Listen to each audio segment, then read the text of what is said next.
The city streets buzzed with life as Ryan Carter adjusted the worn-out cap on his head, gripping the delivery bag tightly. It was strange. Just last week, he had been in a tailored suit, standing at the top floor of his multi-billion-dollar company, Carter Logistics. Now, he was just another nameless delivery driver. The plan had been his own. For months, rumors had reached his office. Stories of mistreatment, impossible quotas, and workers being pushed past their limits. He had seen reports, but numbers on a screen didn't show the truth. He needed to see it for himself. Ryan looked around the massive warehouse parking lot. Workers in bright vests moved quickly, loading up delivery trucks. No one paid him any attention. To them, he was just another recruit. Exactly what he wanted.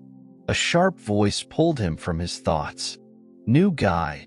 Ryan turned to see a broad-shouldered supervisor with a clipboard, his expression unreadable. Hope you're ready, the man muttered. Because this job isn't for the weak. Ryan nodded, hiding a smirk. I can handle it. The supervisor let out a dry laugh. We'll see about that. As Ryan climbed into the beat-up delivery van, one thought lingered in his mind.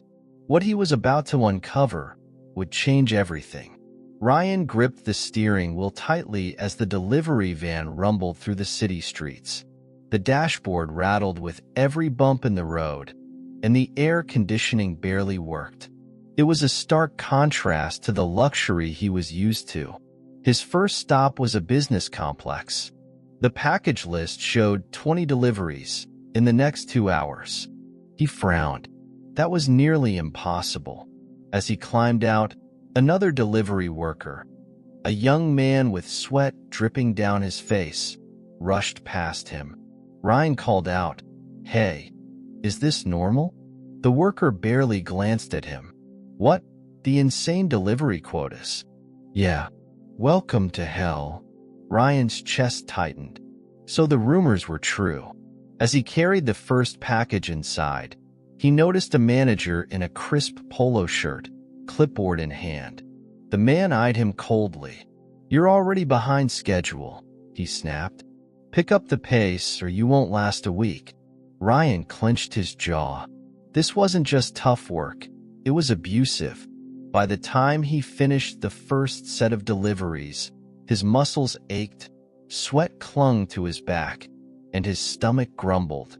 But when he checked the schedule, there was no break. A sinking feeling settled in his chest. This wasn't about efficiency. It was exploitation. Ryan wiped the sweat from his brow as he hurried back to the van.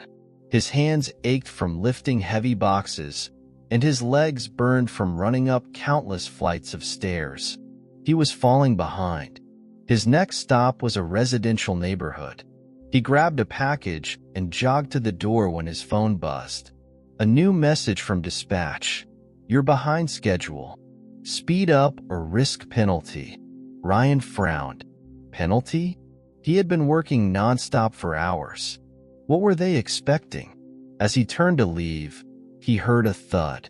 Down the street, an older delivery worker, probably in his late 50s, collapsed onto the pavement, clutching his chest. Ryan rushed over. Sir, are you okay? The man struggled to breathe. Too much can't. Ryan grabbed his phone to call for help when a supervisor stormed toward them. No time for breaks, the man growled. Get up or clock out for good. Ryan's stomach churned. He looked at the older worker, sweat pouring down his face, his hands shaking. This was what his company had become? Ryan turned to the supervisor, his voice cold. If he doesn't rest, he won't be able to work at all. The supervisor scoffed. Then we'll replace him. Ryan's hands curled into fists. He had seen enough. Ryan helped the older worker sit on the curb, his breathing still labored. Every instinct in him screamed to drop the act, to fire that supervisor on the spot. But he needed to see just how deep this problem ran. The man finally caught his breath, shaking his head. Been doing this job for 10 years. It used to be tough, but fair. Now, they treat us like machines." Ryan's stomach twisted. He had built Carter Logistics with a vision of efficiency, but never at the cost of human lives. Before he could respond, another message came through his work phone. "Performance warning. You are 12 minutes behind schedule. Speed up or risk termination." Ryan exhaled sharply. This was insane. He glanced at his delivery list. There were still 40 stops to go before the end of the shift. No breaks. No exceptions. The older worker tried to stand. "If they see me sitting here, I'm done." Ryan shook his head. "You need a break." The man laughed bitterly. "Breaks don't exist." Ryan's fists clenched. They would soon. Ryan drove through the city, his mind racing. This wasn't just poor management. This was systemic abuse. At his next stop, he hurried out with a package, but his legs felt like lead. His body ached, his stomach growled. It had been 8 hours with no break. A woman opened the door. She looked at him with pity. "You guys work too hard," she said, shaking her head. "I see delivery drivers here all the time. Some of them barely look conscious." Ryan forced a smile. "It's part of the job." She sighed. "It shouldn't be." As Ryan walked back to his van, his phone buzzed again. "Final warning. You are falling behind. Improve or face termination." Ryan exhaled sharply. It wasn't just pressure, it was fear. Just then, his radio crackled. A desperate voice came through. "Dispatch, someone passed out at Station 14. We need help." Ryan's blood ran cold. Another worker down? As he turned the corner, he saw him. A young man, barely 20, collapsed beside his delivery van. His face was pale, his breathing shallow. Supervisors stood nearby, arms crossed, checking their watches. One of them sighed. If he can't do the job, he shouldn't be here. Ryan felt something snap inside him. This was over. Right now. Ryan stormed toward the group of supervisors, his pulse pounding. The young delivery worker was barely conscious, struggling to sit up, and no one was helping. A supervisor, a tall man with a smug expression, glanced at Ryan. "Keep walking, rookie. This doesn't concern you." Ryan's jaw tightened. "He needs medical attention." The supervisor chuckled. "And I need drivers who don't pass out on the job. We all have problems." Ryan clenched his fists. This wasn't just neglect, it was cruelty. The young worker, his voice weak, muttered, I told them I wasn't feeling well this morning." The supervisor shrugged. "You should have pushed through." Ryan took a step forward. "You think this is normal?" The supervisor raised an eyebrow. "I think it's business. And if you don't like it, you can leave." Ryan's patience snapped. He pulled off his cap, straightened his posture, and leveled a cold glare at the man. "I'm not leaving." "But you are." The supervisor laughed, but then it faltered. Something in Ryan's voice made him uneasy. Ryan exhaled slowly. It was time to end this charade. "My name is Ryan Carter, and this is my company." The air turned ice cold. The supervisor's smirk vanished. The workers nearby froze in shock. And just like that, everything changed. A stunned silence spread across the warehouse parking lot.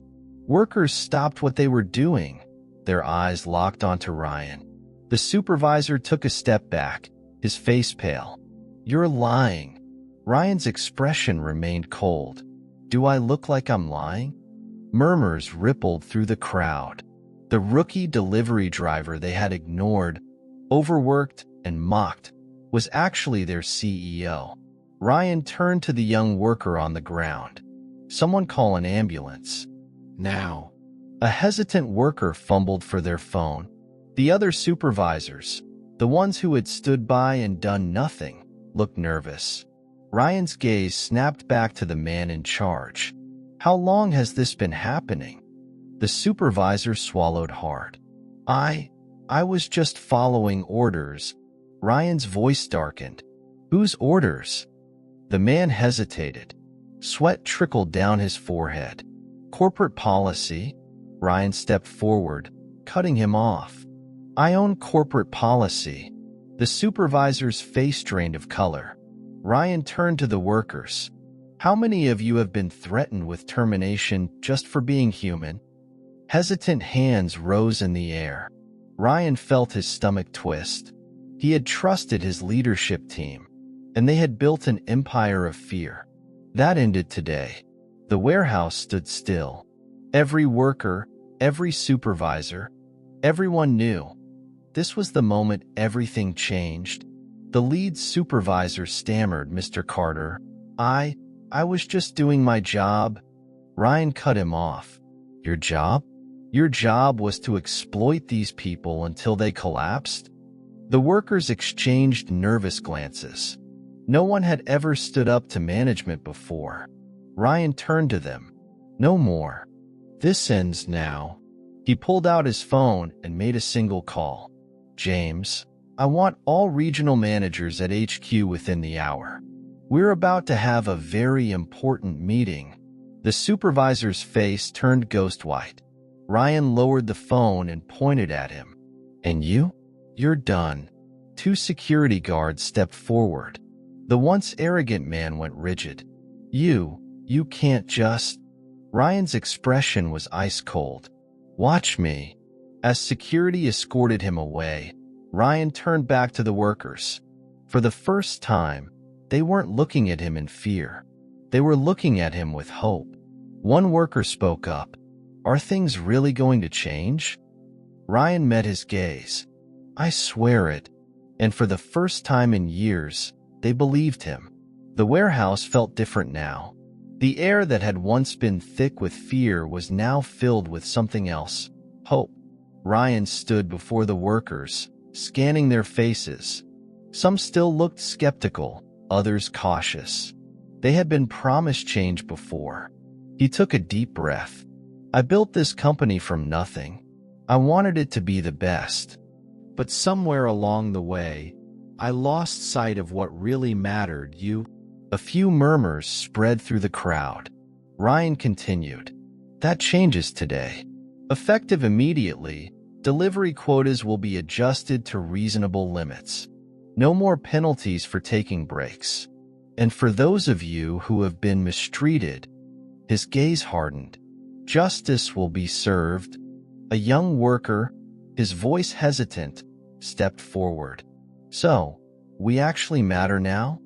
Ryan met his gaze. You always did. Silence. Then, one worker clapped. Another. And then, the entire warehouse erupted into applause. Ryan felt a weight lift from his chest. This wasn't just about fixing a company. It was about rebuilding trust. As he walked toward the exit, he glanced at the delivery van he had driven just days ago. A reminder of where he had started and how far he still had to go. But one thing was certain. He wasn't just watching from the top anymore. He was leading from the ground.